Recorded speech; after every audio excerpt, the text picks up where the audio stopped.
وقت اتنا نہیں ہے ان کے پاس بھی. اگر یہ کرتے ہیں تو ٹھیک, اگر تو حکومت بل واپس لیتی ہے تو ٹھیک, نہیں تو پھر انشاءاللہ حضور دے غلام کے حاضر نے انشاءاللہ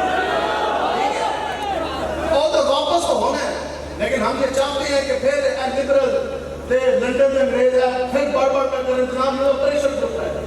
آخر میں بات یہی ہے نا کہ جناب پریشر گروپ ہے, ایک بندے آئے چکا ہے تے قانون واپس کرا کے چلے گئے. اسی سستے کہتے ہیں کہ اس کا ریاستی حل ہونا چاہیے اور ریاست اس میں اپنا کردار جو ہے وہ ادا کرے. اور باقی یہ تو ہو ہی نہیں سکتا. میں آپ کو اللہ کی عزت کی قسم اٹھا کے یہ بات کہہ رہا ہوں, خدا کی قسم ہمارے دل دماغ میں یہ کبھی خیال چھو کے بھی نہیں گزرا کہ یہ فیصلہ جو ہے اس پہ کبھی بھی عمل درآمد ہوگا یا یہ فیصلہ برقرار رہ سکتا ہے. ایک ہو ہی نہیں سکتا. اسی سارے خان مانی چاہیے, ایفر بھی نہیں ہو سکتا. باقی ختم نبوت ہے لاہور کے اندر چلی رہی تاریخ تو پھر جناب اس کا اعلان ہو گیا کہ 10 جدوں 1953 کی تاریخ چلی تے ایک اسٹوڈنٹ تھا, 10 ہوئے بنیادار بچہ ہوئے اسٹوڈنٹ ہوئے تو جدوں اس کو گولی لگی نا ٹنگ کے اندر اس طرح راؤنڈ میں تو مچل گیا, اس کے ہوئے غصے اندر آ گیا, اس کے ظالم تو نے گولی میری ٹانگ پہ کیوں ماری, اس کے ابھی تکلیف ہوئی, اس کے اس کا مصطفیٰ تو سینے میں ہے, گولی ماری ہے تو سینے میں مار. فارغ اور سرنا ختم نبوت کے مقابلے میں کسی کی کوئی حیثیت نہیں ہے. جتنے ہمارے یہ مدارس ہیں, جتنی مساجد, یہ پگڑیاں, یہ جتنے ہمارے بزرگوں کی قربانیاں, یہ سارے ختم نبوت کے لیے صحابہ کرام نے بہت بھاری قیمت اس کی ادا کی.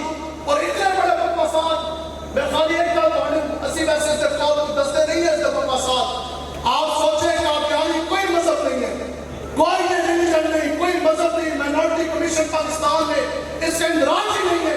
قادیانیت مذہب پوری کی پوری جوکسی ہے. اللہ تعالیٰ کی توحید اور جتنے بھی انبیاء کرام ہیں ان کی توحید کے اوپر یہ بندی ہے.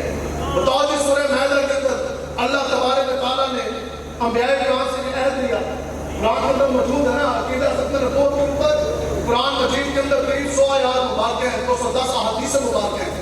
اللہ تبارک و تعالیٰ نے ابھی عالم بشریت پیدا نہیں ہوئی, جنہوں نے ان سے دنیا بنی نہیں, کچھ بھی نہیں سی, نہ ہوا ہے نہ پانی, کچھ بھی نہیں. اس وقت اللہ تبارک و تعالیٰ نے انبیاء کرام سے وعدہ لیا.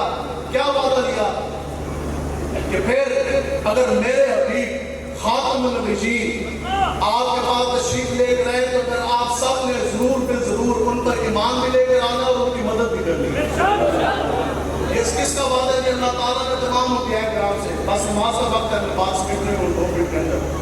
اب یہ وعدہ قرآن کی نصیحت ہوتی ہے. اللہ تعالیٰ نے یہ وعدہ دیا تمام انبیاء کرام سے, اور ہر نبی آپ کے مشتاق ہے کہ ابھی تو دنیا عالم بشریت بنی پیدا نہیں ہوئی اور سلسلہ نبوت کا زمین کے اوپر آغاز بھی نہیں ہے, کچھ بھی تو نہیں ہے.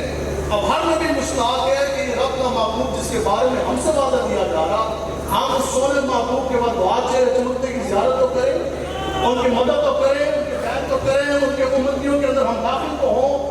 بتاؤ جی ہر نبی کی یہ حسرت ہے دل کے اندر, اور اللہ تعالیٰ نے ہر ایک نبی سے وعدہ دیا. اور جس قادیانی مذہب کو تم پر ووٹ کرنے جا رہے جان کو فتنے کو, قادیانی اپنی کتاب میں یہ لکھتا ہے, وہ کہتا ہے کہ جو مرزائی قادیانی کو نبی نہیں مانتے وہ تو کچری کی اولاد ہے. اب بتاؤ کہ یہ بات کہاں تک جاتی ہے؟ بتاؤ کہ قادیانی یہ کہے کہ جو مرزا قادیانی کو نبی نہ مانے وہ تو کچری کی اولاد ہے, اور چیف جسٹس کا غیرت کرے تو کہیں کہ تو کچری کی اولاد.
واپس ہاں تو سارے نے انشاءاللہ میدان کے اندر قیامت والے دن نا خالی اتنی بھی چیز تھوڑی قبول ہوگی نا کہ بعد یہ حضور دے غلام آئے نے کہ جب جسٹس جس کی اوقات 2 ٹکی کی نہیں ہے ساڑھے ٹیکسوں سے پا رہے تو ساڑھے بجلی ساموں میں ہوں باہر تو کسی کے باپ کا بھی نہیں ہے بس آپ لوگوں نے تیاری رکھنی ہے مفتی صاحب کو آپ سب کو بہت بڑے آپ ہماری بات کو مستحق ہیں کہ تحریک خلق نبوت کا اعلان جب امیر محترم نے 14 اگست کی شام پنجاب اسمبلی کے سامنے کیا تو یہ آپ کو اعزاز حاصل ہے اور منظوری تو ادھر سے ہی ہے نا کہ پہلا جلسہ کرایا کسی ٹھیک ہے اللہ تعالیٰ آپ کو بھی حضور کی نگاہ عطا فرمائے اخلاص کے ساتھ جرأت اور قوت کے ساتھ حضور کی ختم نبوت پہ پہرا دینے کی توفیق عطا فرمائے تاجدار ختم نبوت